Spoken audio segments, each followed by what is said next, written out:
اعوذ باللہ من الشیطان الرجیم بسم اللہ الرحمن الرحیم۔ ایام فاطمی کی مناسبت سے چند وہ باتیں جن کے اوپر سے پردہ اٹھانا لازمی ہے وہ آپ کی خدمت میں لے کر حاضر ہوا۔ ہم سبھی جانتے ہیں کہ رسول خدا نے اسلام کی دعوت دی تو اس کے جواب میں ان کو کتنی سختیوں کا سامنا کرنا پڑا، اور جس وقت انہوں نے اعلان ولایت علی ابن ابی طالب کیا اس وقت جو آیت آتی ہے وہ یہ بتا رہی ہے کہ ماحول سازگار نہیں ہے۔ کیوں؟ کیونکہ خدا یہ کہہ رہا ہے کہ ہم آپ کو لوگوں کے شر سے محفوظ رکھیں گے۔ یعنی 23 سال خدمت کرنے کے بعد جو مسلمان ہوئے ہیں وہ ابھی اس لائق نہیں ہیں کہ ان پر یقین کیا جا سکے۔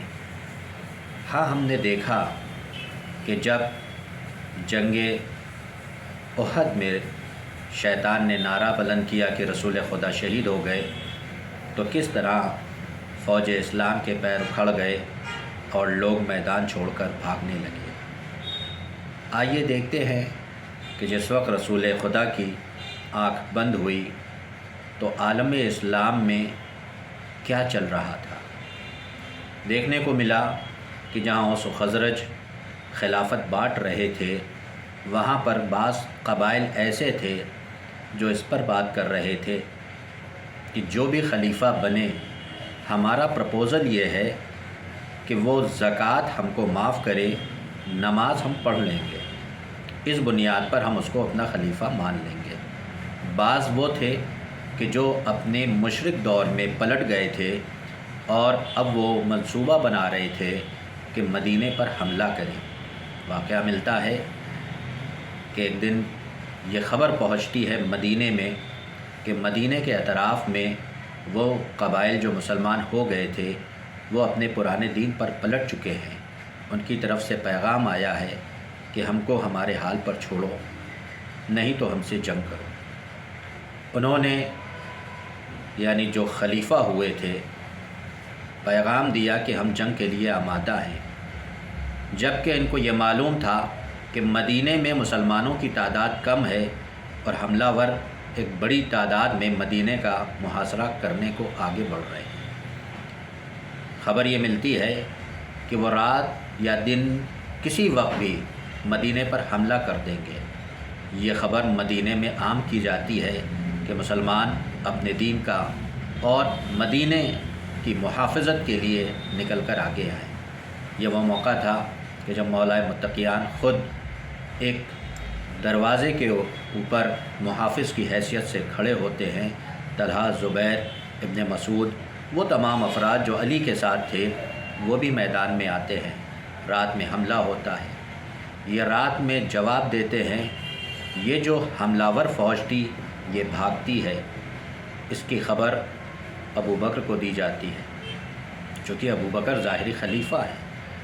ابو بکر نے فیصلہ کیا کہ ہم اپنی اس جنگ کو آگے بڑھائیں گے، اور ان اونٹوں کا استعمال کیا جن کے اوپر پانی لایا جاتا تھا، اور اس کی لیڈرشپ اور اس لشکر کی کمانڈ خود اپنے ہاتھ میں خلیفہ نے سنبھالی اور میدان میں اتر گئے۔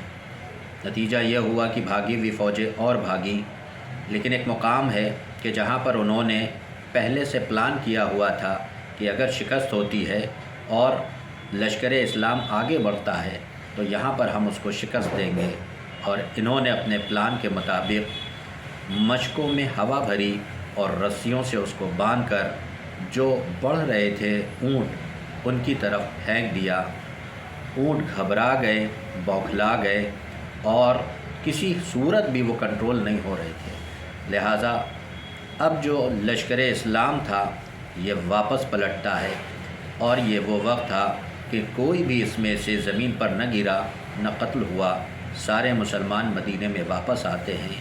یہ وہ رات ہے کہ جو جنگ کی رات ہے، یہ وہ جنگ ہے جو رسول خدا کے بعد جنگ وجود میں آئی اور مدینے پر حملہ ہو رہا ہے۔ اس رات کا انتظار اس طریقے سے ہوا کہ جب صبح صادق نمودار ہوئی اس وقت مسلمانوں نے پھر حملہ کیا، یہاں تک کہ سورج نمودار ہو گیا۔ اس عالم میں کہ کفار و مشرکین کو بھاگنا پڑا اور مسلمان مدینے کو محفوظ کر پائے۔ اس سے یہ پیغام ملتا ہے کہ عالم اسلام کی حالت کیا ہو چکی ہے۔ مشرکین اپنے دین پر پلٹ رہے ہیں، جو مسلمان ہیں وہ زکوٰۃ کو معاف کروانے پر اور نماز کے پڑھنے پر بات کر رہے ہیں۔ ہر آدمی، ہر قبیلہ اپنے لیے ایک الگ بات رکھتا ہے، ہر قبیلہ اپنا پیغام خلیفہ کے پاس پہنچا رہا ہے اور اپنی اعتبار سے دین کے اندر رد و بدل کر رہا ہے۔ اب اگر ان باتوں کو آپ غور سے دیکھیں تو بتائیے کتنا سخت ہے کہ اگر علی اپنا مطالبہ رکھ رہے ہیں تو کس طریقے سے علی اپنی بات کو پہنچائیں۔ یہاں مدینے میں وہ لوگ کہ جنہوں نے علی کا حق علی سے چھین لیا، یعنی اب یہ جو ماحول ہے وہ ایک ایسا ماحول ہے جو آل نبی اور اسلام کے خلاف ہے۔ کچھ لوگ ہیں جو ظاہری اسلام کو بچانا چاہ رہے ہیں اور کچھ لوگ ہیں جو اسلام کو مٹانا چاہ رہے ہیں۔ تو آپ ذرا ایمان سے بتائیے کہ یہاں پر مولائے متقیان کو کیا کرنا چاہیے تھا۔ مولائے متقیان نے صبر کیا، کیوں؟ کیونکہ حالات ناگوار ہیں۔ والسلام علیکم ورحمۃ اللہ۔